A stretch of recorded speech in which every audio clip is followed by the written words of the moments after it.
to our second broadcast of the evening. We kick things off with Grand Platypus Open, and now we have returned with World Team League. World Team League Code A, day number 6. I'm, of course, your host, Live VIP, and with me, I am joined once again by the casting jersey herself, by Kuro. Hold on, I broke things. It's okay.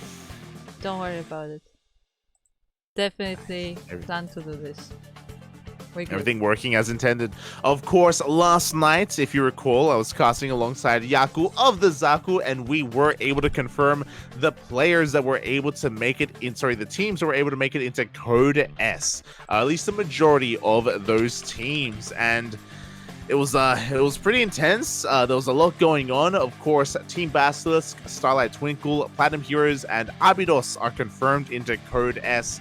And now we're here for some seeding matches. We're here for some prizes. We're continuing with the tournament overall. The upper bracket finals is upon us.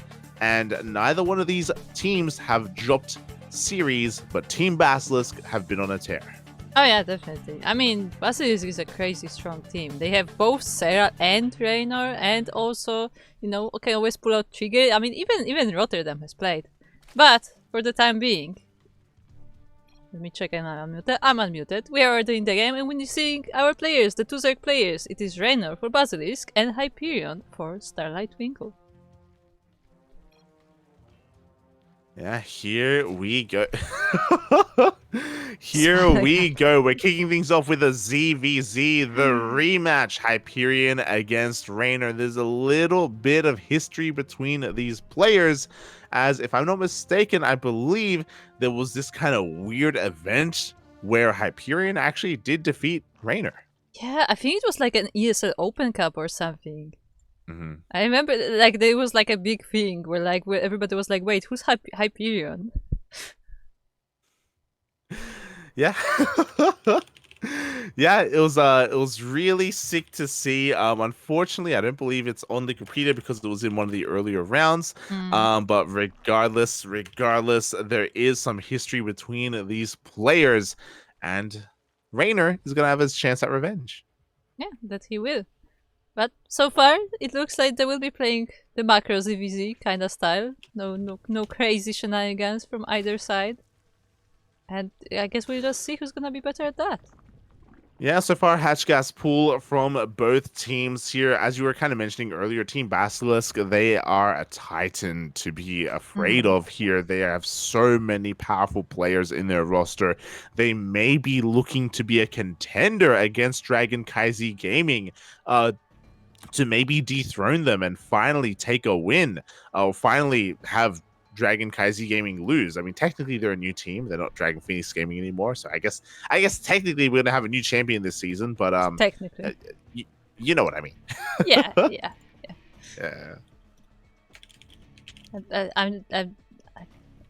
I just don't think I've heard it referred to as Dragon KZ. I'm like, what would a KZ dragon be? What is a KZ? What is a KZ? Somebody in the chat, does that mean anything? Yeah, does that mean anything? If there's anyone who's a little bit of a native speaker, let us know. Again, for the time being, Hatch Gas Pools all around standard openers. I guess what's a little bit odd is Hyperion is holding onto his gas. This is looking like a layer. This is looking like a 2-base opener from Hyperion, intentionally not getting link speed. Yeah, I guess so. Meanwhile, Reynor is going for his Baneliness, so he's gonna be playing standard Link Bane Hyperion, starting with the Evo instead. So I guess we're going Roaches? ? Yeah, Hyperion should be walling off on 2 bases. With this, you can more efficiently get into Roaches and a lair, and utilize his gas in a different way. We could even see 2-base Muta. We're still waiting for the lair though. Like, we still haven't seen it thrown down, which is a little bit odd. Like, this is a bit of an odd build here from Hyperion. Yeah, and he's going for Carapace first as well, which is an interesting choice, but it may just work out for him. Yeah, this is looking like he's setting up for a bit of an all-in. Even if we do see a 3rd base being taken, actually, Hyperion's getting a macro hatch in his main. Am I crazy? There you go. Is it? Is it a macro? Yeah, I guess so. Yeah. I mean, there's a hatchery on the way. So Hyperion is going for a straight up 2-base all-in. Roaches are already being produced here as well. This is going to be a very wonky timing. It's going to be roaches with lings to support, to flood behind this. There is ling speed just now starting up. And this is going to hit hard and fast with +1 carapace. Yeah, indeed. So I guess it will help the roaches to not die versus the lynx if they get surrounded. I guess that works for him. And Reynor will be working on a roach warren of his own, but he is going on a range for a range upgrade instead. Yeah, he is going for that upgrade, and we'll see how that works out for him. I mean, it's going to be done a lot later. That's the problem. Like, Hyperion will be ahead in upgrades, and he is going to be able to hit before Reynor can get too much. Thankfully, Reynor, of course, is fully aware that Hyperion is on 2 bases, so he knows that a 2-base push is coming, and Reynor isn't over-droning. He is making roaches defensively. Yeah, and I mean, Hyperion's attack is not coming yet. He's still massing up the army, and I mean, I worry if by the time he decides to move out, if Reynor won't have just enough defense already set up. Well, you say that, but Reynor's droning. So Reynor, true. he's slipping out a couple of drones, which is a dangerous prospect. If Reynor drones up too much, he may just die. He may just not have enough. And here we go. Hyperion is sending everything he has across the map. He is ahead in army supply. He's going to be hitting ahead in upgrades as well.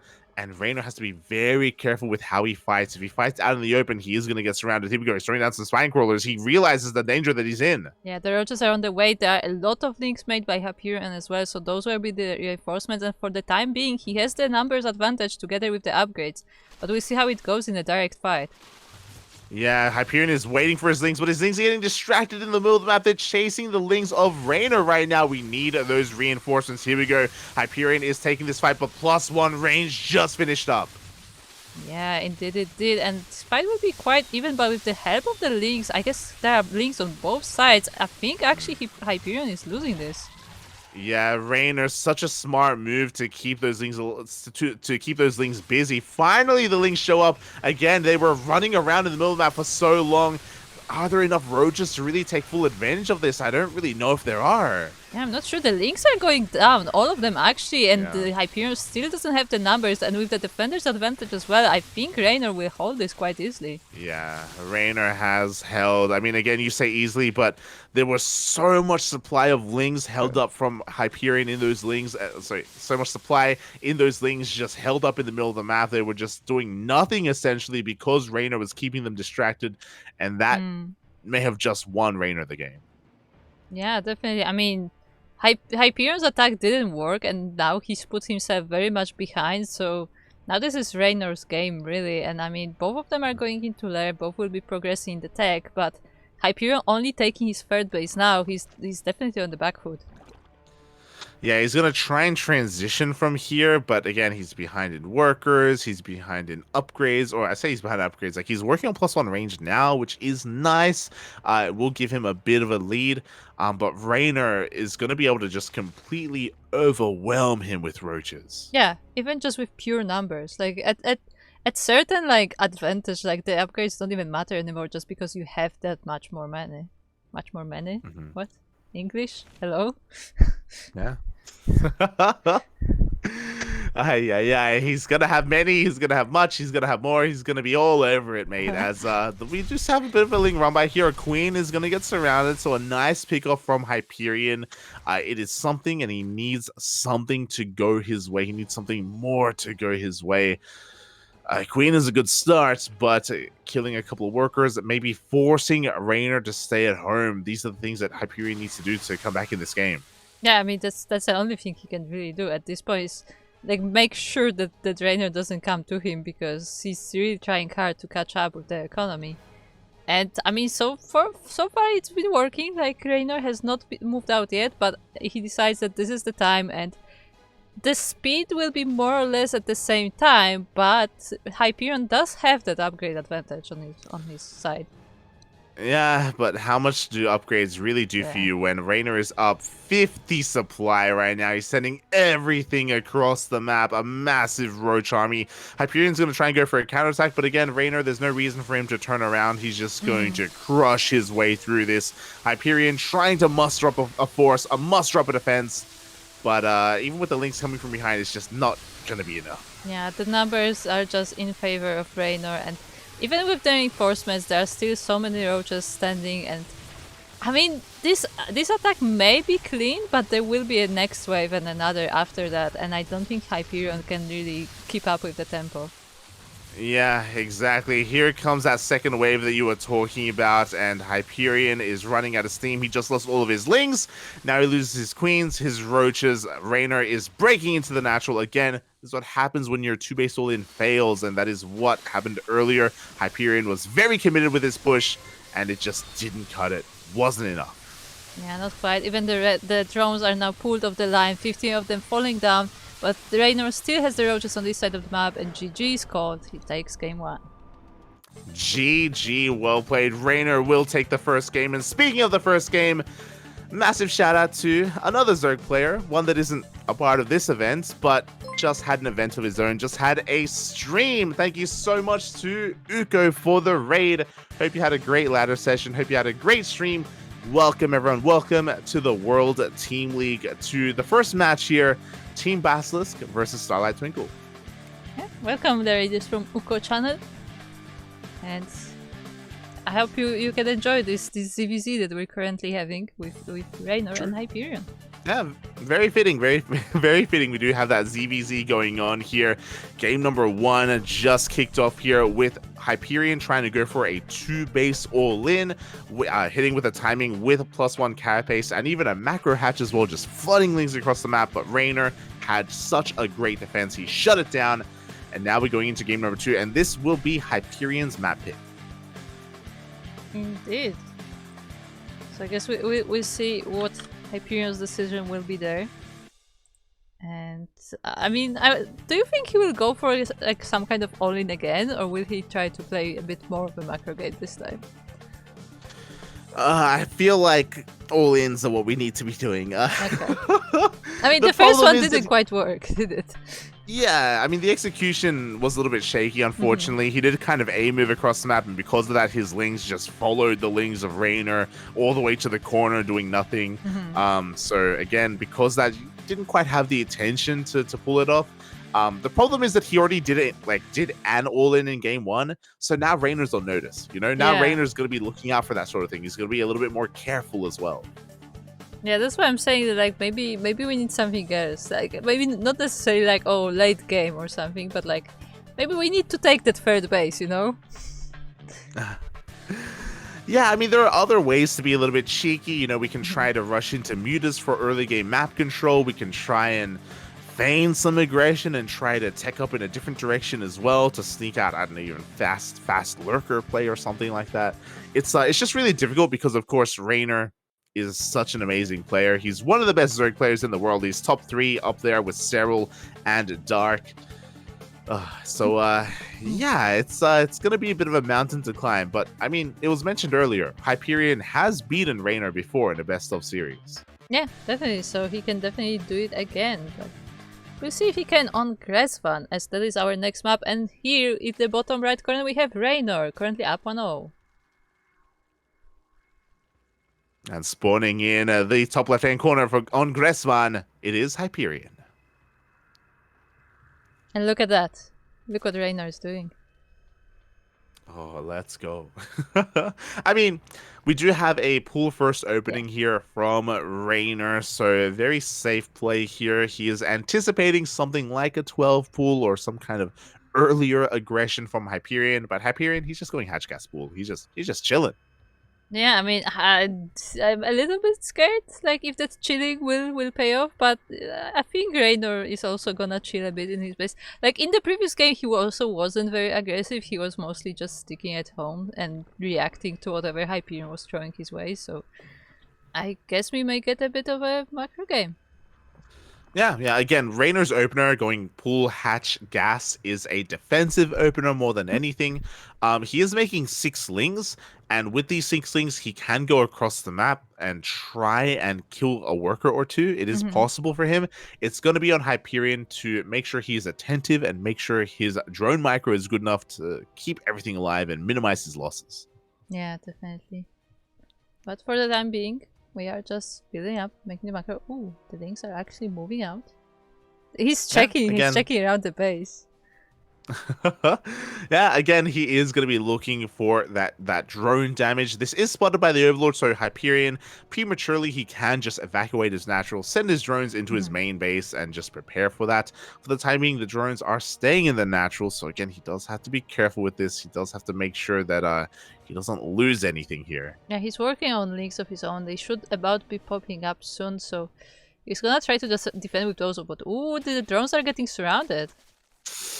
Yeah, exactly. Looks like one drone may go down here. Oh, Hyperion able to pull away in time. We do see a little bit of Ling on Ling action. Reynor trying to be a little bit more efficient there, but Hyperion doesn't lose a drone.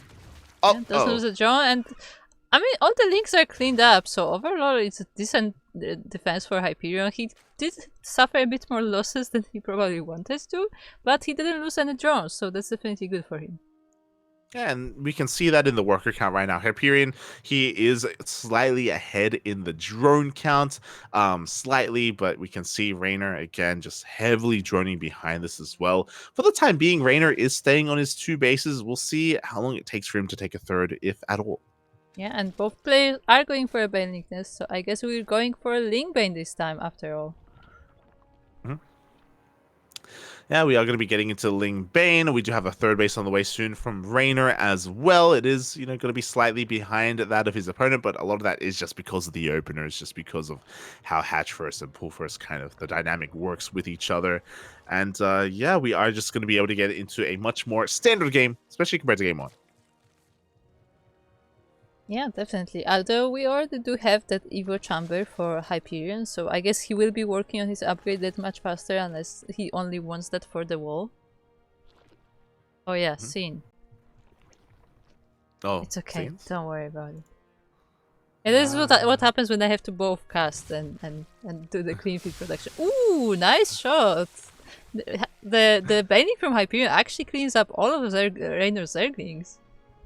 Yeah, there we go. We do apologize, but it's all good, so good. Like, if anything like that happens, of course, chat, keep us in check, and remind us. Do appreciate it. See, the good part about clean feed is that I have the game on screen anyway, so nothing is lost.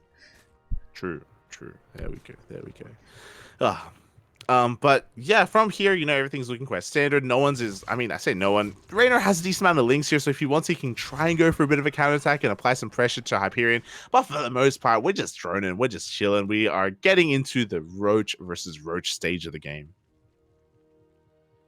Yeah, so I was hoping for a bit of Link Bane, but I guess that was short-lived with the Zerglings dying to a single Bane Link waiting, and the players decided, nah, that's good enough. We're going to Roaches. Yeah, we do have the Roaches on the way. There's a little bit of a Ling Bane skirmish here in the middle of the map, but again, there's not any kind of major commitments, or at least it shouldn't be. Reynor's going to be pushing on forward here with his Ling Bane. He's looking for that connection. Both of them are. The Banelings are just going around. Ooh, a nice connection for Reynor there, but there is still one more Baneling for Hyperion left. I mean, he's rallying Roaches across the map. He wants to try and snowball. He wants to try and punish his third base. He's getting on top of the Queen. Again, Hyperion just took too bad of a Bane trade there. And these Roaches showing up, there's only 4 of them. They are going to be doing some damage. Every worker is forced off the Mineral Lion. Yeah, that said, Hyperion does have a force of Roaches himself. And with that better economy, he was able to make slightly bigger one. But still, the lost mining time definitely counts.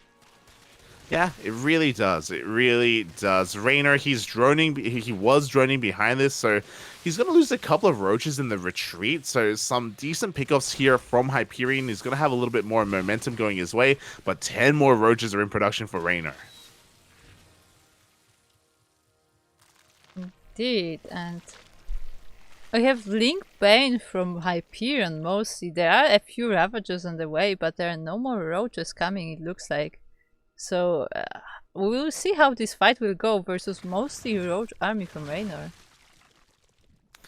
Yeah, here we go. I mean, Reynor has already cut workers. He has a Spine Crawler on the way. The Baneling's going to try and roll on in. Nice splits here from Reynor. The Banelings, they don't really know what they want to connect on. They're going for the Roaches, but again, very nice last second splits. They go for the Mineral Lion. Yeah, eventually they go for the Mineral Lion, but only 5 drones fall down to all of those Banelings, and the front is actually held by Reynor as well, so I'm not sure if that was the best use of them, and Hyperion has to retreat.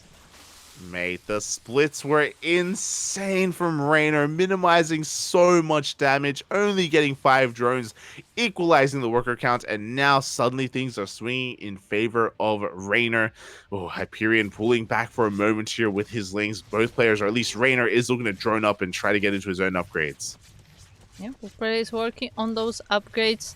Hyperion only now getting the layers while Reynor is already working on the throw speed, so that definitely will delay him a little bit. And together with him having to remake his army, that's not a great position to be in. Yeah, exactly. I am quite concerned here for Hyperion because of how far behind he is. It goes to show how committed he was with that push, because he wasn't looking for the game to go on longer to actually need a lair, or at least get far enough ahead where he could afford a later lair. So that does mean that he's going to be on the back foot here. It does mean that Reynor is going to have that much more maneuverability with his roaches. Oh, but a nice bailing shot regardless, and 7 drones of Reynor do fall down, so nice bit of damage from Hyperion, but I don't think that damage is quite enough considering how large the force of Reynor already is. Yeah, that's the thing. Like, Hyperion, hey, he just got 7 drones. That's great and all, but, I mean, he just triggered a counterattack. And Reynor, he's sending everything across the map. He's up 30 supply compared to his opponent.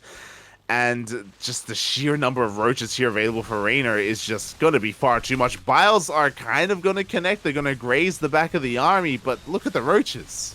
Yeah, there are just so many roaches, and even with the reinforcements from Hyperion coming in, I think just Reynor just has the numbers and has the speed as well, and GG is called. Reynor takes the series 2-0.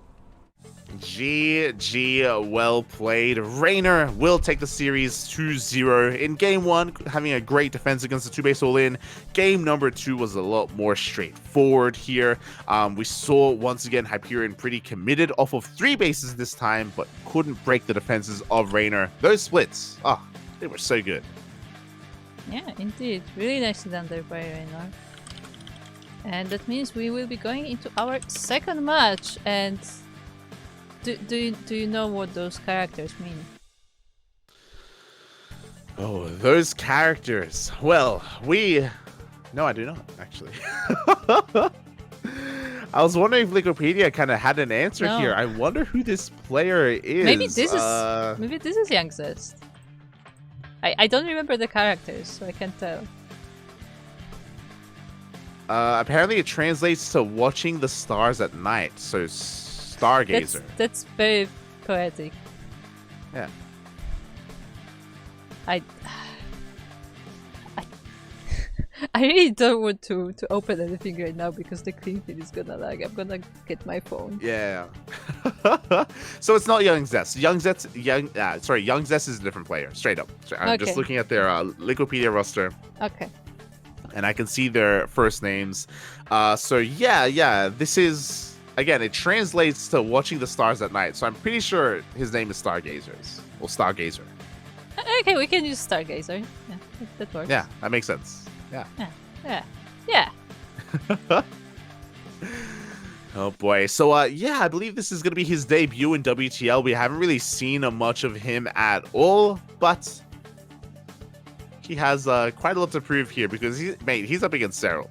Yeah, out of all the people to draw Serral is, I mean, to be fair, there are no like easy opponents in Basilisk. Like when you go against Basilisk, like no matter what, you will get a difficult opponent. And as we mentioned before, like these teams are already qualified for Codes regardless because of how the bracket went. So it is a great time to, like, you know, field these lesser known players to give them an opportunity to show off as well.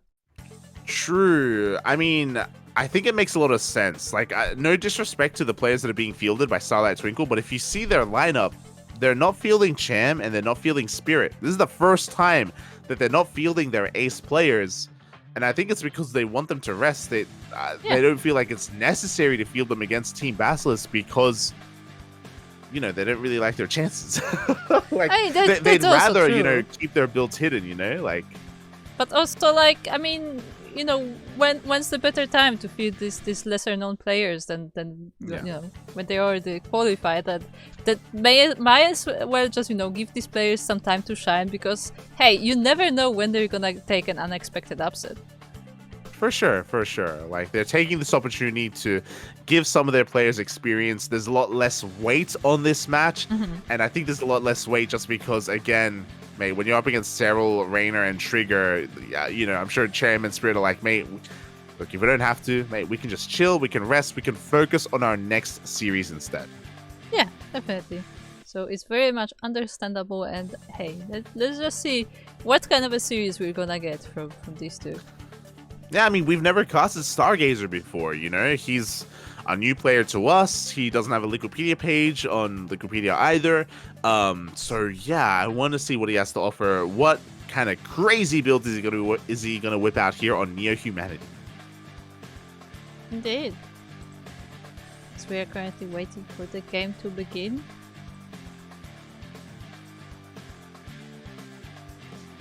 I wonder what the in-game name will be. Yeah, we'll see. We'll see. We will find out if the production team are going to translate for us. That'll be interesting because I think they've done that before. I don't know. But yeah, the players are just getting their lobby set up here, making sure they're on the correct server and all that good stuff. We're on Neo Humanity. I wouldn't be surprised actually if Serral is the aggressor. You know, it was in IEM Katowice. We saw Reynor, we saw Serral, we saw Dark. We saw all the top tier Zerg players be very aggressive on Neo Humanity in this matchup. I mean, could definitely see that. But I mean, Serral still doesn't strike me as an aggressive player, but definitely it is a possibility. Oh yeah, is a possibility indeed. So I guess, you know, this is a moment for everyone else as well to just kind of gather themselves, gather their thoughts. The next matchup after this is going to be a PvP between Trigger and JoliwaLoves. But before we get there, we have our series in the bottom right hand corner, the Finnish Zerg, Serral. And in the top left corner we have the Chinese Protoss. It is Stargazer. Look, it actually says Stargazer. Yeah, it actually. Hey, yo, shout out to Google Translate. I think his official name is in Chinese, but his actual name in game is Stargazer. I'm saying that shout out to Google Translate because we were able to piece together what it was. Yeah. Yeah, that's nice. Worked out. So, yeah, I have confirmation. So, oh boy, yeah, we'll see how this goes here. For the time being, standard openers, hatch gas pool from Serral.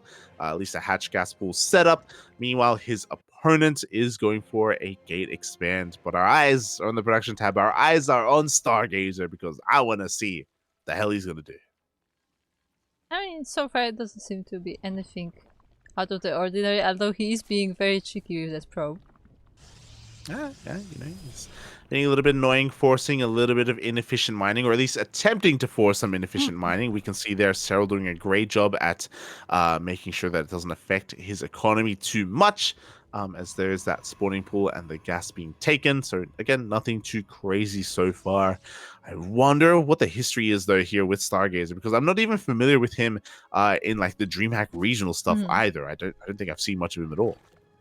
Yeah, I don't know this player either. Maybe Bukun is in the chat, so could tell us a little bit more about it, considering he's part of the Starlight Twinkle. But yeah, it's interesting to see a new player here. Definitely. Very intrigued. Before this is another name change. Maybe. I don't know. Because we already had one player today with a name change. Yeah, meanwhile, we're doing something really crazy right now. Is this going to be a +1 charge all in? We have a very fast forge. We very rarely ever see a forge opener in this matchup. And the forge is the first tech of choice, I should say, even. So he's going to be rushing up +1 here. And this should really only line up either +1 for charge lots or +1 for blink stalkers. Yeah, this is an odd one. I mean, crazy. Yeah, usually that would mean charge, but I guess we'll see what Stargazer is planning here, as he's still working on his warp gate, but already getting a +1 on the attack as well. Yeah, so he's crazy. He's going for a Forge opener in a way, and he's going for a fast third as well off of this. And he's not going to have an Oracle to protect this. He's not going to have a Void Ray either. He's going to have very limited access to Adepts. They're not going to be the strongest unit. I've never seen a Protoss player open up like this, and I'm curious. I'm curious as to what this will accomplish, because I'm sure there's logic behind the madness. See, the thing is, like, as I mentioned before, like, Serral doesn't strike me as an aggressive player, and maybe Stargazer is kind of using that because, you know, considering Serral is generally not extremely aggressive, like, he has the time to take that third, as you said, without the Oracle, without, like, too many defenses, and he has the time to, like, take up before anything happens. Yeah. It's just really weird because it's weird because typically in a even a Twilight Council opener, like the Forge isn't too far behind it anyway, and you're still gonna get +1 with it. Like this is gonna be a faster +1, but we're not hitting a timing with this. Maybe we can hit a timing with +2, but we are making a prism. But the wall's not a wall. Yeah, the wall's not a wall, the Stalker is not quite there, and the Lynx get straight in. They don't get into the main, so Serral still doesn't see the build, but they will be able to catch a few units here. This is a lot of damage. This is far too much damage. 6 workers are going to be going down. The Ling gets in, gets a full scout, sees the Forge, sees the Twilight Council. It is going to be +1 attack, by the way, for charge, but the game may not even last that long. This is game-ending damage.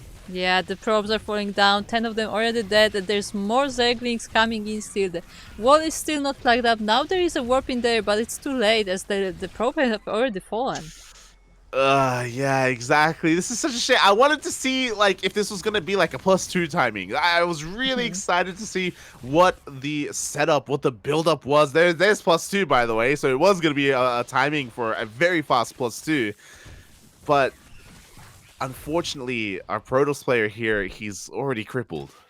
Yeah, already losing 23 probes total, and even if this build does work out, it just won't have much of an effect on Serral, and he's expecting it as well. So I don't think Stargazer can really do much here.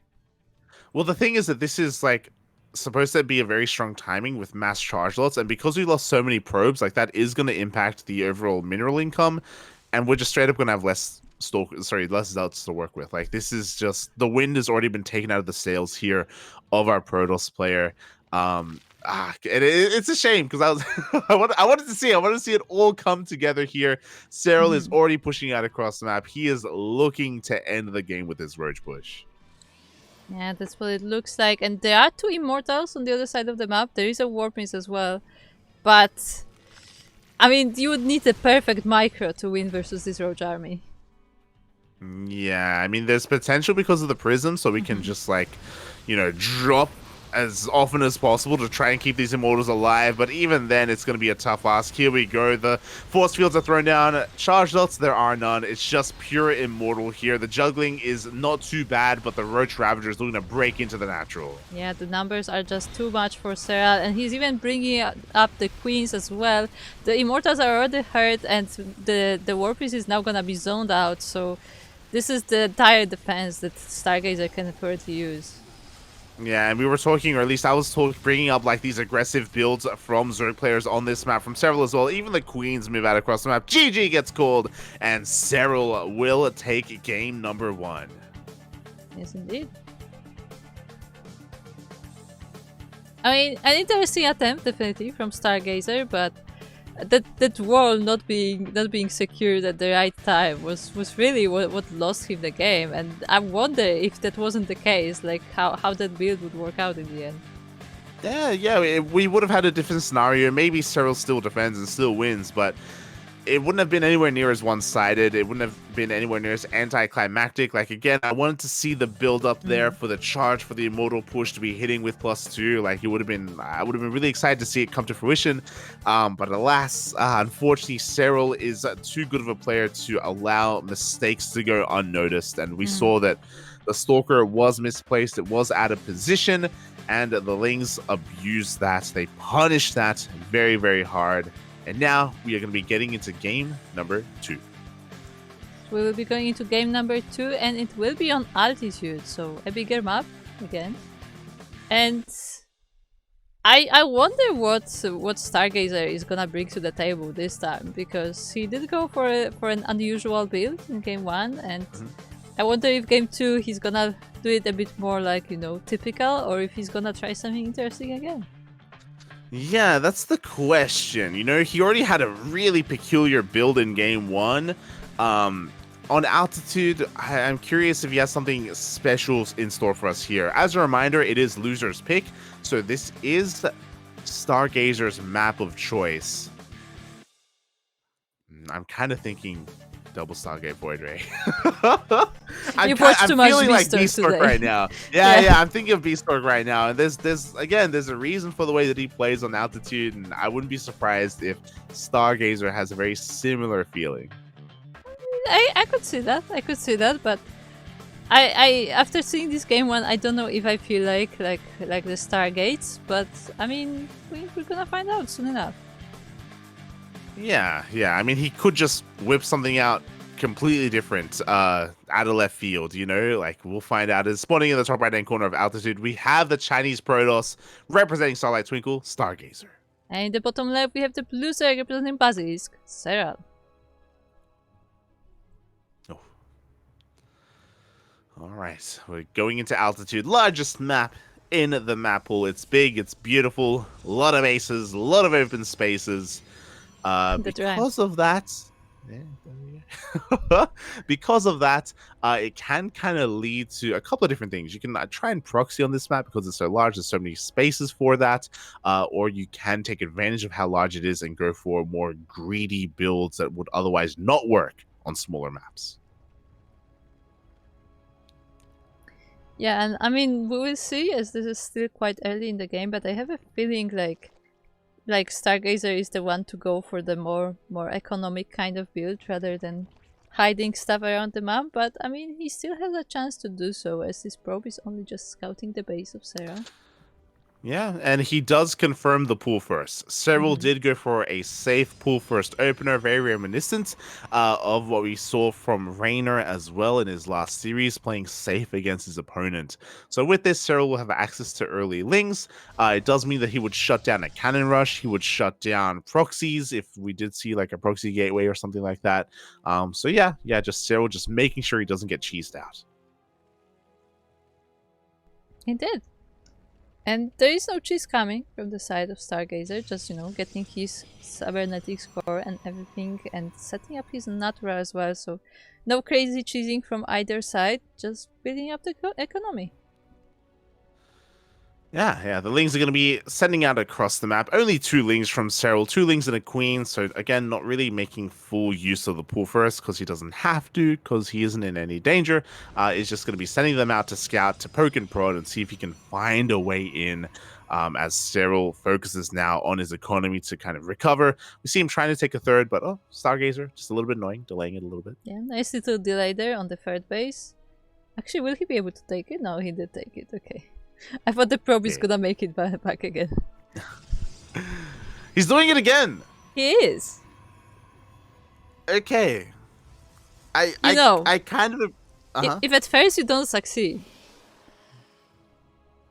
Yeah, I mean, I kind of appreciate this. Like, I wanted to see it work. I wanted to see it come to fruition. When I say work, I don't necessarily mean it like kill Serral. I just want to see, you know, the build's full potential in the hands of Stargazer, because clearly this is something that he does often. Clearly this is his comfort zone. It's out of the norm for sure, but you know, +1, it's on the way to being chronoed. I mean, it's definitely a build. Like, it's not an accident. Yeah. Like, he has it timed out to work this way.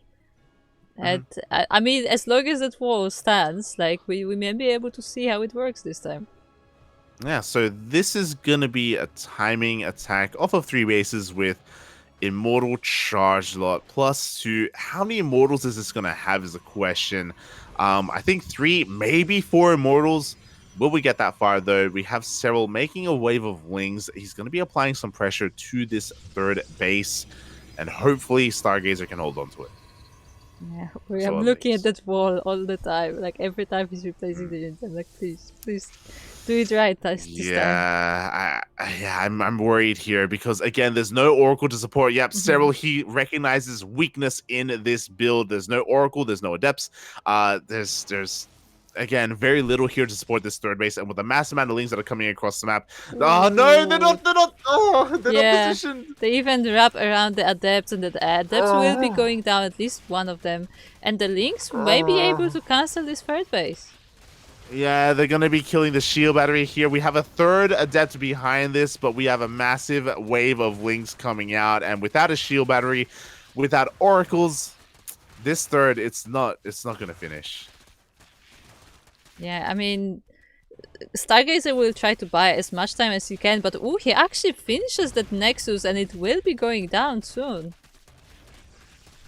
Yeah, he does finish that Nexus, which is a little bit unfortunate. So this is going to be 400 minerals down the drain here.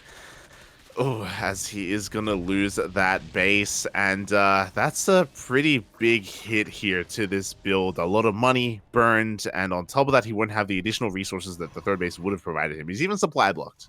Oh. Yeah, definitely unfortunate. Serral has also seen everything almost in his bases, so he knows what is coming.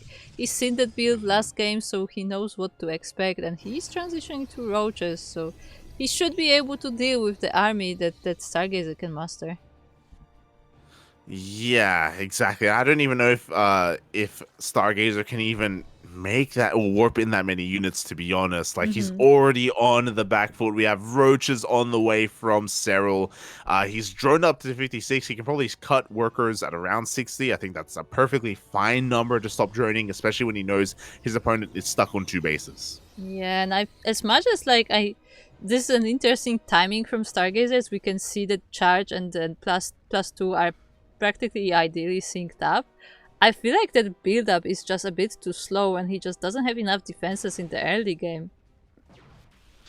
Yeah, I mean, typically, I mean, if we did have a repeat of game 1, then he would have been able to get the third base, you know? But like, Serral just identified that, oh, you're just not going to have enough to defend, so I'll just make links. Like, it only works like that one time, because the second time that the other player just knows. Yeah, exactly. So Serral just identifies the weakness of the build overall, does punish it, and now we can see Stargazer trying to stay defensive and try and slowly expand and take a third base. Again, he's still going to be hitting that +2 timing a little bit later on, but we'll see if he can get there. Yeah, like, definitely can't really attack right now with that army that he has, and Serral is just gonna build up his own forces. He's been keeping on the roach production, he's keeping the Zerglings, and he soon will be attacking, even moving the queens with it as well.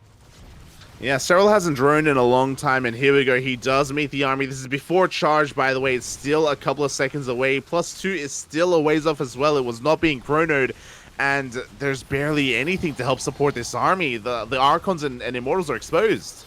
Yeah, there are some force fields being thrown down, but the entire ground army is going down. There are only the Immortals left with a few units to support, and slowly but surely most of them fall down. The Immortals are being juggled, there are more warpings currently going on, but with the numbers that Serral has, the army cannot stand. Yeah, exactly. The army is crumbling here before the might of Serral. Only 2 Immortals remaining. We have a shield battery, we have an overcharge, and shield battery and overcharge, it's pretty damn good, but against Serral, it's not good enough. Clearly, it needs a buff Kappa. As the third is going to be going down. Again, some cheeky juggling, but GG gets called, and Serral takes the 2-0. GG indeed, and with that, we have a 4-0 for BASILISK, so that wins them the series. But we will still be playing that third set, where for the first time, I think, in this season of WTL, we are seeing Trigger. Is it the first time? Yeah, or is it second? We didn't. It's the second time. Unfortunately, we didn't get to cast the first time. That was the day that we didn't cast WTL. Trigger did play against Invictus Gaming, and he lost a map to Maxed. I believe Maxed did take a game from him. So he has been known, or has been shown, to bleed a little bit to some of these Chinese Protoss players. So JoliwaLoves definitely has a chance to make a series out of this. But as you mentioned, Team BASILISK, they have already taken the series. They will already be moving on to the grand finals. Yeah, and we will be starting this match on Altitude, so the same map we have just seen. But this time I believe this is a PvP, right? Yes, it will be a PvP between Trigger and JoliwaLoves. And PvPs on altitude can get a little bit weird. It's such a large map, and I mean, many times we've seen proxies. We even saw Spats go for that Right. ninja base. right. On what map are PvPs not weird? Yeah, it's a decent point. I think altitude kind of opens the door of weirdness a little bit wider, You can pull off a little bit more on altitude. So the world is their oyster. They can do what they want. Trigger and JoliwaLoves. I want a more back and forth series. I do think that this series here is going to be closer than any other series we've seen yet so Yeah, far. definitely.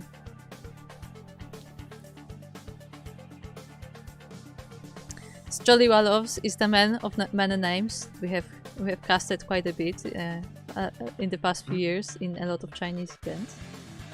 Yeah, we're pretty familiar with JoliwaLoves. He's a great player. He has been looking quite powerful as well. We were able to cast JoliwaLoves in the Rakshir mid-season invitational, where he did quite well against Platinum Heroes. He did well against some of the other CSO esports as well. So he's done well against some of the other kind of mid-tier teams. But Trigger, this is going to be JoliwaLoves' big test. Yeah, definitely. But I mean, it is a PvP, as we said. And in PvP, you never know what's gonna happen. Oh yeah, exactly. Especially with Trigger. Like, that's what I love about Trigger, is that he's one of those players out there that, as amazing and as powerful as he is, he's kind of like Estrella in the sense that they're not afraid to try different things, to try weird builds. These are the players that are willing to cannon rush, they're willing to proxy, they're willing to ninja base as well. Yeah, Trigger and Estrella, they're a lot more creative. They really kind of wear that NA mantle well. They embody that quite well. When you bring Astra, I cannot help but remember that interview when he admitted that he's a clown. Like, it was his words. Yeah. He did call himself a clown, and he's beautiful. I love Estrella for that. I love it. It's great. Yeah, he knows what he is. All right, he's a very cheerful he's not guy. ashamed. Yeah, he's not He's not ashamed. ashamed. Just embracing it completely. Exactly, and that's the way that Protosses should really be. There's some Protosses out there that are a little bit delusional. They think they're honorable players, but no, mate, they're all clowns. That's in the top right hand corner for Team SLT, JoliwaLoves. And in the bottom left corner for Team Basilisk, it's Trigger. By the way, speaking of Astra, I might have been watching Vindicta stream last night, and Astra wanted some Terran coaching. Oh, did you get it? Yeah, they did some Terran coaching on stream. Oh, nice.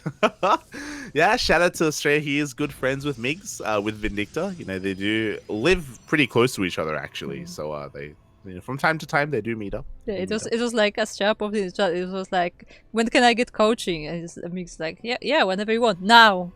I'm like, okay. And they did it on stream. Nice, Just did it. Content, Bobby. Yeah, content, exactly. Oh, beautiful. And speaking of content, for the time being, both players are going for Gate Expands. JoliwaLoves taking a very fast Nexus there, actually. Interesting. JoliwaLoves opened up Gasless. Yeah, you see even the Observer pointing it out. He opened up Gasless to go for a faster Nexus to make sure that Trigger didn't block him. Interesting there. But, I mean, it did work out. He did get that Nexus, but that also, puts him a bit behind on the gas count. Yeah, interesting. Also, if I'm not mistaken, I think JoliwaLoves didn't go for a probe scout. Otherwise, there should have been a probe across the map.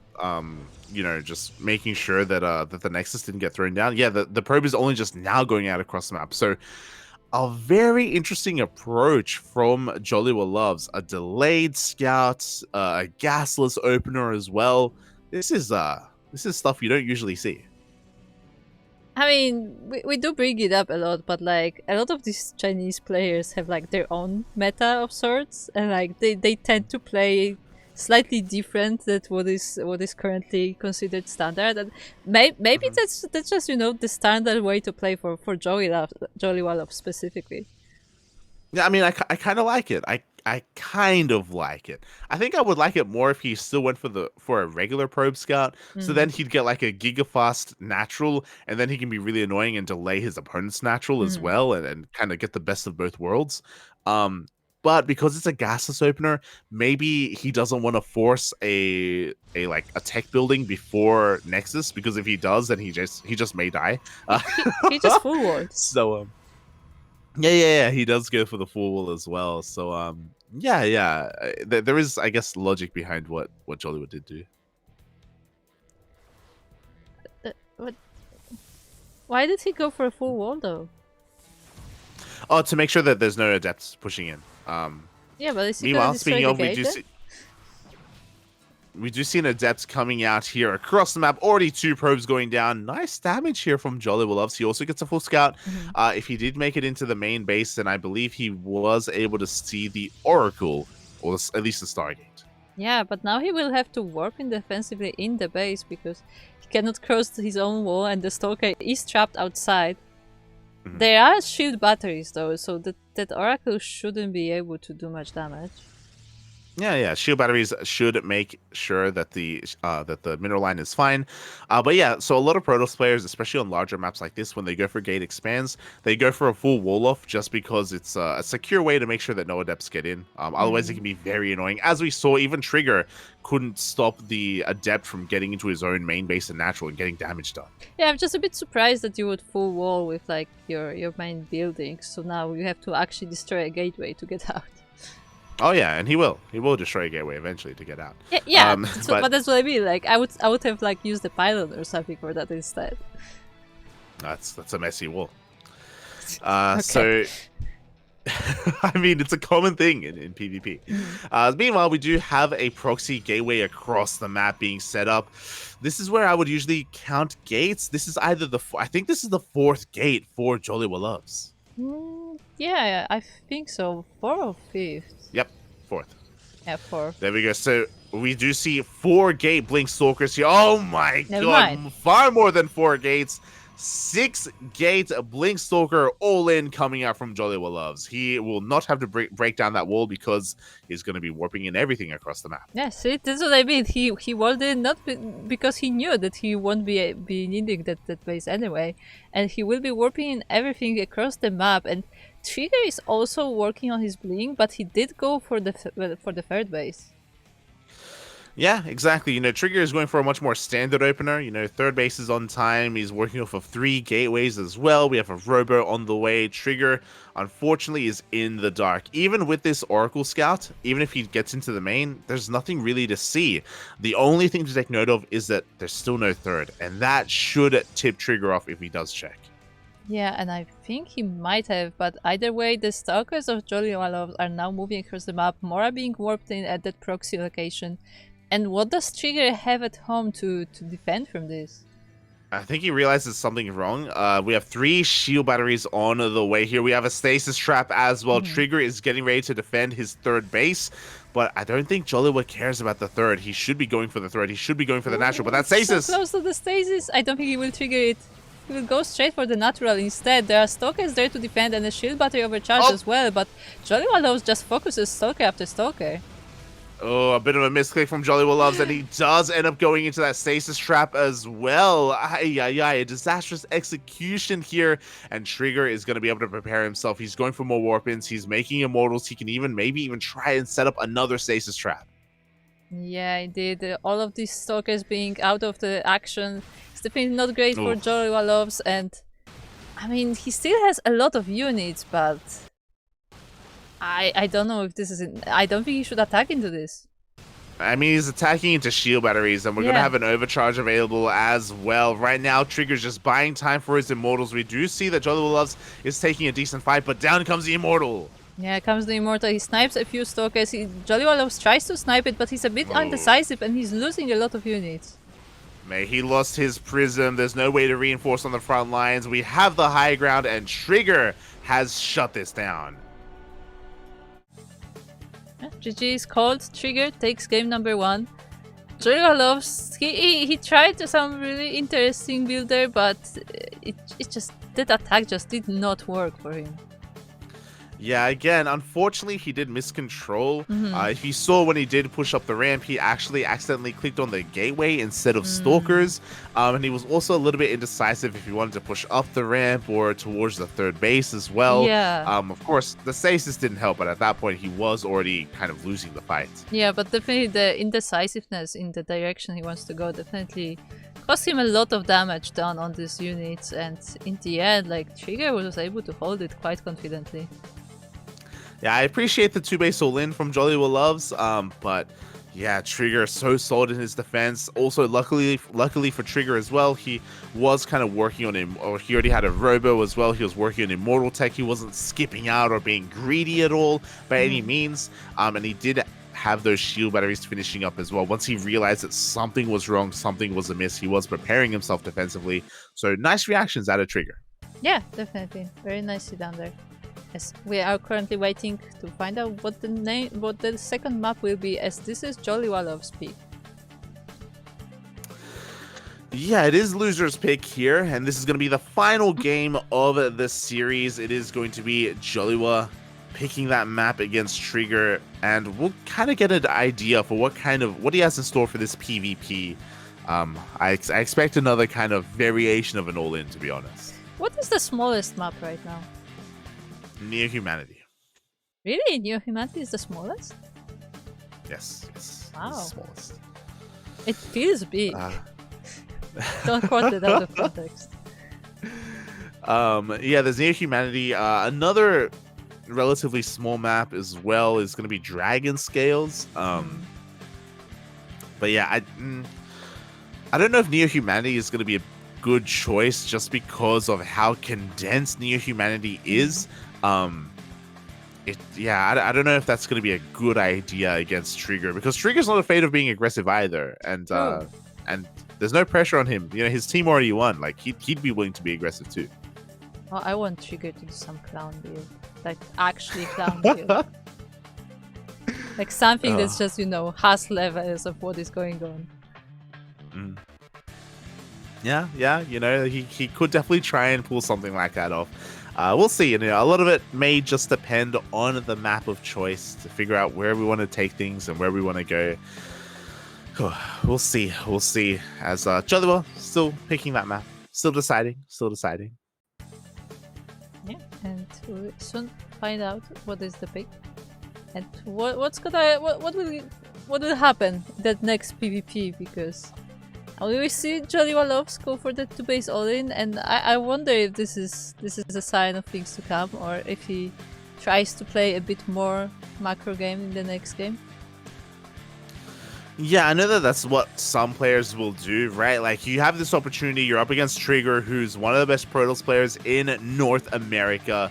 You can use this as an opportunity to kind of flex your macro a little bit and show off to the people watching, whether it's here or another stream. So yeah, you know, there is that kind of angle that you can look at it as well. So Joliwa, we'll see if he does want to show off his macro a little bit, or if he does want to try and go for the kill and execute an all-in. I do think that it was a well executed all-in. I do think that he kept it hidden quite well as well. So like the lead up to the 6K blink was done well, to be honest. Yeah, like the problem was mostly the control of the all-in itself, like when he was already attacking. Yeah, at least it felt that way. Meanwhile, we are going to be getting ready for our next game. JoliwaLoves has chosen the map, and it is going to be the other large map in the map pool. It's going to be Ancient Sister. Is he gonna proxy?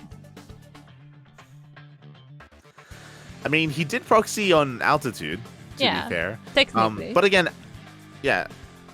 Altitude is a large enough map where you can get away with proxies. Ancient Cistern is a little bit smaller than Altitude. There's a lot of choke points as well. Ancient Cistern can be very defensive. It can be a very defensive map. So it is going to be difficult to pull that off. But I would love to see it. Or I'd love to see, like, I don't know, like, give me a Forge Opener. Give me a Cannon Rush. Something crazy. I mean, that would definitely be interesting to see a Cannon Rush, but I feel like they've been getting a little bit more rare lately. And we got one today. I guess. But I mean, in general. Yeah, in general. I wouldn't be opposed either to a standard opener, but we go for a proxy pylon in the corner of the map and we proxy a Dark Shrine. You know, that's another, I feel like a relatively common thing on Ancient Cistern as well, that you can try and sneak out. Yeah, definitely. I guess we'll find out soon. You know, Emperor Fubu is asking, who is the ace for Starlight Twinkle? Either Chem or Spirit. Neither is here because in the top right-hand corner we have the Canadian Protoss Trigger. And the bottom left we have from Starlight Twinkle, JoliwaLoves. Yeah, we didn't mention it earlier, but both Chem and Spirit are definitely the ace players for Starlight Twinkle. It's the reason why Starlight Twinkle have made it this far, and they are arguably the top two teams, one of the top two teams in all of Code A. I mean, that's why they're here in the winners bracket final. But we mentioned it earlier, both Chem and Spirit are taking the day off here against Team BASILISK, which, again, it makes sense. Yeah, definitely. As neither player is going for a proxy or a cannon rush, they are actually quite mirroring each other.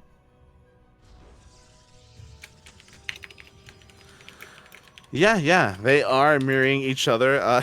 Shout out to Chase showing up in the chat.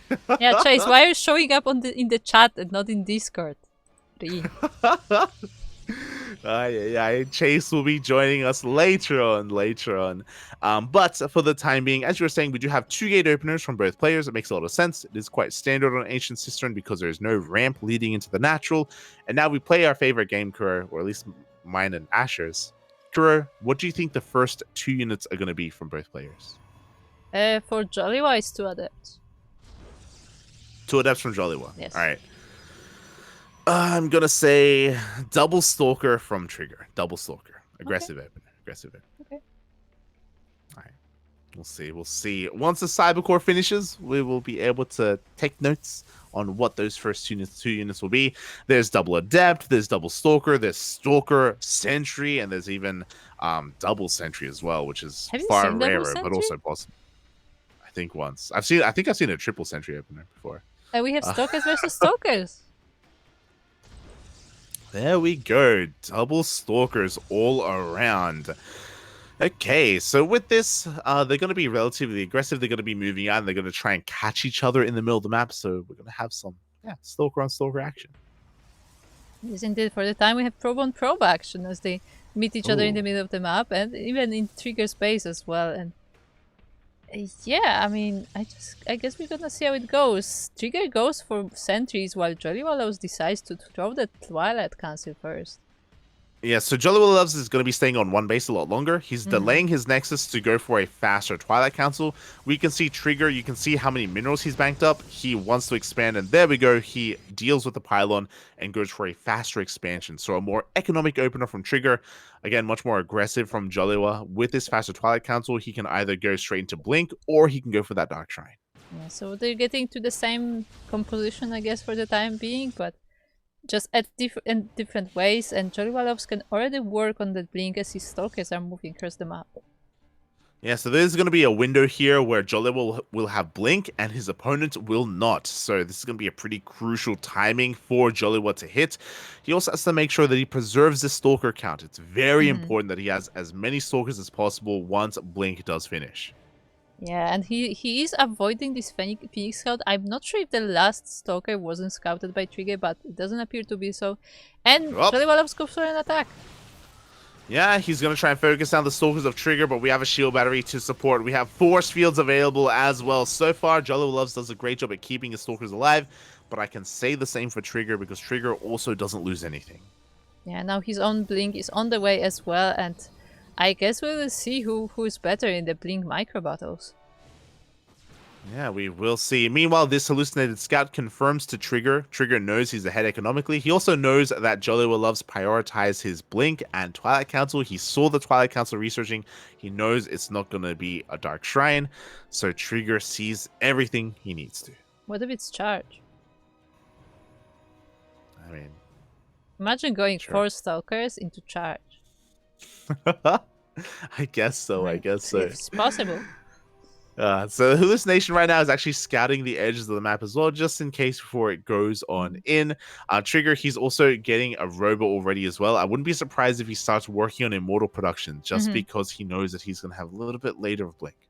Yeah, I mean, as you said, he can expect that it is Blink coming from JoliwaLoves. So with all these Stalkers coming his way, Immortals definitely seem like a good choice. But JoliwaLoves blinks on this army.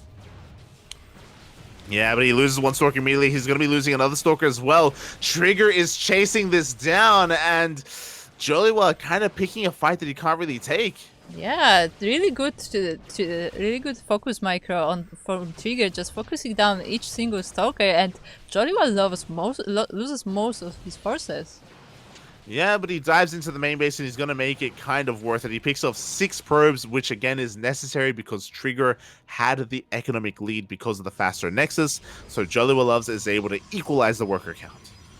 Yeah, I mean, I guess nice bit of damage, but at the same time, Trigger is already going for his 3rd base. So I'm not sure if that is enough to bring Joliwa back in the economical sense. And now Trigger is moving out. Yeah, he's moving out across the map. He has the momentum. A Prism, I believe, is coming out as well to help support and reinforce. And, oh boy, we'll see if Joliwa can hold on to his 3rd. Yeah, I mean, he will definitely try to. Trigger also is aware of this 3rd now with this Phoenix Scout, and it looks like he may try to deny it, or no? He's actually going back home. Yeah, he's going to back off instead. He's happy with kind of the wins that he's taken. He's going to secure his 3rd base instead. And we are going to be getting into the mid game with Trigger again having a slight lead. Yeah, definitely. And yeah, both players once again they're quite mirroring each other in the ideas. The timings are slightly different though, as Trigger is already working on his +1 while Joliwa only now getting his Forge.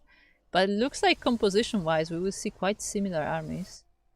Yeah, like there's no pressure on Trigger to keep pushing is the thing. Like he's already ahead and he knows it and he's like, okay, I'll just get further ahead. You know, I have a faster 3rd, I have faster upgrades, I have faster Immortal production as well. Like I just need to chill and just keep doing me and I'll be fine. There are ways for Joliwa to come back though and to take an advantage. He can outposition his opponent, he can go for DTs, he can tech into disruptors faster. Like there are ways to come back. I mean, you say that, but I don't think Joliwa has a robo at all, actually. I think it's just gateway units. And he's throwing down more gateways, but speaking of gateway units, he does have a couple of adepts, and again, these adepts pose a massive threat. 2 adepts do one-shot workers, so if they get into a mineral line, they can hinder the economy of Trigger, and it looks like they're headed towards the natural. Yeah, that is the idea for Joliwa, and he's getting into this natural mineral line. There is a shield battery, but it's on the back, so he can just snipe all the probes he wants, and the army was at the fair defending. Ooh, yeah, there's a lot of damage. 6 probes already going down. We shade into the main base, so we're going to get more than 6 probes. He's trying desperately to get into that mineral line, but no, the warping of Stalkers blocks him out. Yeah, one of the adepts will fall, so no more sniping probes. Both of the adepts are actually cleaned up, and Trigger is safe to take a 4th. Does have that 4th on the way, but again, that was really nice damage from those 2 adepts. Surprising amount of damage as well. Once again, able to give Joliwa the worker lead, which is definitely something that he needed, and he's not stopping. We have another 2 adepts headed towards the northern portion of the map. Yeah, but the thing is, will the army will be there and in time? I mean, the first time he did manage to distract Trigger, and it looks like it may happen again. This time there was an observer in position, so Trigger did see the adepts coming ahead of time, and he's going to be able to shut them down. 1 adept shades in, but again, 1 adept can't one-shot these probes. We'll get 1 probe in the end, but the rest of Joliwa's army, he's sharking around, he's looking for a way in. Oh, yeah, that he does, but this is only Stalker army. 1 sentry to add to that, but this is mostly Stalkers. I don't know if Trigger has seen this army with that Phoenix. It's possible that he got a glimpse of part of the army, but he doesn't know that everything is here. His army is getting in position, though, and Trigger is looking to meet the army of Joliwa. Yeah, I mean, both of them have 1 Immortal and a sentry or 2. But the army of Joliwa does look a little bit smaller than Trigger's. Yeah, I mean, Joliwa's just waiting for his reinforcements. His Prism is going to be meeting up as well. I believe he does have Charge. Yep, Charge did just finish up. Zealots are on the way, and Joliwa is looking to push on in, bearing in mind that Trigger can pull back to shield batteries. Yeah, ooh, Joliwa just blinks forward to cut the trigger of the shield batteries, but With a blink Oh. back, I'm not sure who's taking this fight actually. Oh my Joliwa, with the reinforcing zealots, he's going to be able to get on top of these immortals. He's going to be able to take a bit of a more efficient trade, but we have a shield battery overcharge, and with the shield battery defender's advantage, I think Trigger is going to have enough. I think so, but he did lose all of his immortals, and this is purely Stalker army now, but I don't think Joliwa just have the numbers here. Oh my god, he goes for another warping of reinforcements. That one immortal on barely any HP has put in so much work. The boys are being pulled. They're desperately needed here on the front line. Trigger is losing out on the Stalker battle. Yeah, and Joliwa is microing the immortal as well. It's been saved by the War Priest. It's still alive, it's still doing damage, and with the another reinforcements of Zealots, I mean, Joliwa may actually take this army. I can't believe that immortal survived. I think that immortal did sway the battle in Joliwa's favor. He breaks on through, and we saw Trigger drop a game earlier to max set, and it looks like Joliwa is looking to do the same here to prove himself in the PvP. We blink on forward to take down the Prism, and we do get the Prism. There was even that immortal inside it, so a very valued pick off there from Trigger, but he's going to be losing his third. Yeah, and the Stalkers were able to snipe that reinforcing immortal of Trigger as well, and now the army of Trigger is no more. The probes went down, and he's suddenly in not a very good position. Yeah, exactly. You know, Trigger, he is up against the wall right now. He is dying as we speak. A reinforcing immortal is going to be coming out. It looks like Trigger is going to be able to force Joliwa back for the time being, but Joliwa's just going to rotate over, and if he follows these Stalkers, he may come across the fourth, which he hasn't really been able to do too much to. Yeah, definitely. He will be focusing on this third. Without that War Priest, he has no way to reinforce this army, at least not very quickly, so I don't think he should quite keep pushing, and he decides so as well. Yeah, he will back off in the end. He is ahead 14 workers. He's ahead in army supply. He's still behind in upgrades. He just now starts +2, so that is going to be something that Trigger can kind of flex and kind of work on. But, oh, Trigger, bit of a desperation move. He's going for the Dark Shrine. I mean, went behind. Yeah, I mean, it is a way to come back overall. Joliwa, he's taking his own fourth as well. He's taking command of his economy. He's going to just get an even greater lead. The probes go straight into the charge slots, and a lot of them will be falling down, but actually only 2, and the army meets the Zealots there. Yeah, this is pretty important because that means that recall is on cooldown. It means that Trigger can maybe catch Joliwa out of position and go for maybe a base trade move. We do see the army of Trigger posturing in the middle of the map. He's looking for some kind of opening. And do we have any observers for Joliwa? That's going to be the big question here because the Dark Shrine is going to finish up soon. We do have at least one following the War Priest there. But the question is, will it be where it needs to be? I mean, for now, it is with the main army, so if if the DTs are warped in as part of the army, he should be able to see them. Trigger could also try and snipe the observer of Joliwa as we do see him moving on forward. He does! He snipes the observer! Oh my god, that was so cheeky. Yeah, the observer is sniped, so now the DTs won't be able to be detected. But we'll see if that matters. Actually, they are warped in right in the middle of the army, and the Stalkers are starting to fall down. Yeah, the DTs are doing so much DPS. Trigger, immediately he knows his win condition. He deleted the detection of Joliwa, and Joliwa is forced back. Yeah, he's running back. He can't really engage this army until he gets another observer. He's working on one right now, but it's not with the army at the moment, and he doesn't have a replacement. He doesn't have one yet, but there we go. The observers are coming out to meet up with the army. Again, Joliwa has to be very attentive with that observer and babysit it and make sure it doesn't get sniped again.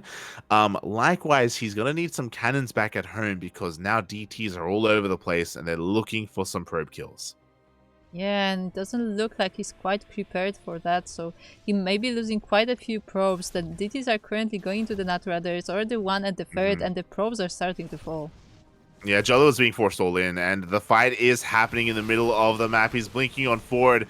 Did it happen again? Did Joliwa just get... Yeah, I think he just lost his observer again. Yeah, there's no observer with that army. 16 probes are already falling down. The Nexus is under attack even. And JoliwaLoves just has to attack, but there are still more units being brought in. Yeah, again, Joliwa's all in. Like, he's losing every single worker across the map. He does have an observer with his main army, and he has to straight up try to end the game here. We're going into a pseudo base trade where Joliwa's losing everything to DTs. Yeah, the duties of the main army are able to be stopped, and there is a war piece to reinforce, but 65 probes fell down for Joliwa. There is nothing to come back home to. Yeah, that's what I mean. Like it's basically a base trade right now. With Jolly was losing everything back at home. He's going for a recall. Oh my god. I don't know if that's the wisest of moves, but yeah, he will be turning around to, I guess, clean up some DTs. 69. But what's he really saving? 69, nice. Yeah, like he loses his base. He's already lost all of his workers anyway. He's one probe. There's literally one probe for Joliwa. Yeah, very questionable recall, because now he's giving Trigger the opportunity to catch back up. Trigger still has an economy. He has a much smaller army, to be fair, and it's difficult to come back from this situation. It's Joliwa is still winning this overall, but Trigger has a chance. Yeah, as you said, I don't think this was a good decision from Joliwa to move back at that moment, because, as we said, like, there was nothing really to come back to. Like, the probes are already dead, so this is the point where you just have to push your advantage, or, I mean, you give Trigger time to remake his losses. Yeah, but the probes are caught in the middle of a transfer. The army of Trigger is sneaking in behind this. With these Blinkstalkers, maybe he can pick apart the army of Joliwa, but as a whole, I don't think Trigger can engage.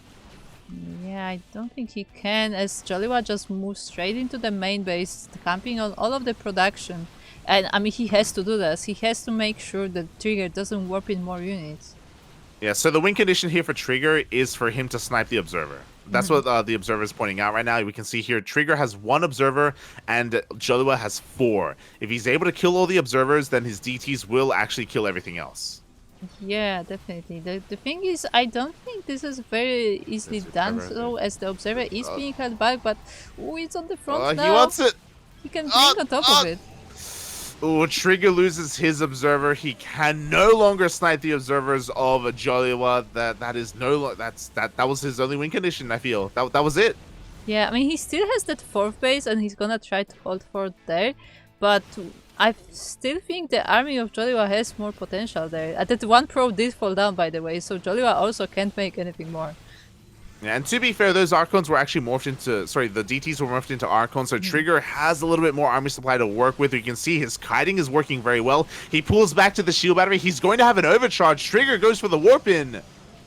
Yeah, and Joliwa has to respect this, because this is still a shield battery, an overcharged one, and with a nice defensive setup there on that 4th base, but I mean, these armies are actually really close.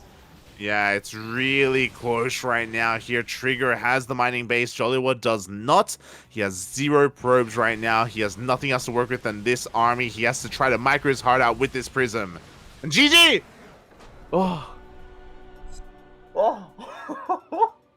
Trigger will take the series. Chrono Trigger, apparently. I just realized the clan tag. 2-0. Wow. Joliwa had like double the army supply at some point. Double. Yeah, I wonder. Crazy. I wonder if JoliwaLoves didn't recall at that point when DTs were in his bases, if that was the moment he could have won the game. Yeah, because he just kept giving Trigger more time to keep warping in. He just kept warping in more and more units. He was getting a better defensive position as well. The recall, the only thing the recall did is just give Trigger more time. It just gave him more time to muster a defense. Oh my god. That's so painful, because Joliwa could have totally taken this. Yeah, it was so close. He was so close. Like, it was in the bag. Aye. GG, well played. BASILISK takes the 6-0. Yeah, and with that we have concluded this series, and we have one more series coming up today, which is Platinum Heroes versus Abydos, but that will be coming after a break. Yes, so we are going to be going on a 5-minute break. When we return, we will have our second WTL match of the night. See you then.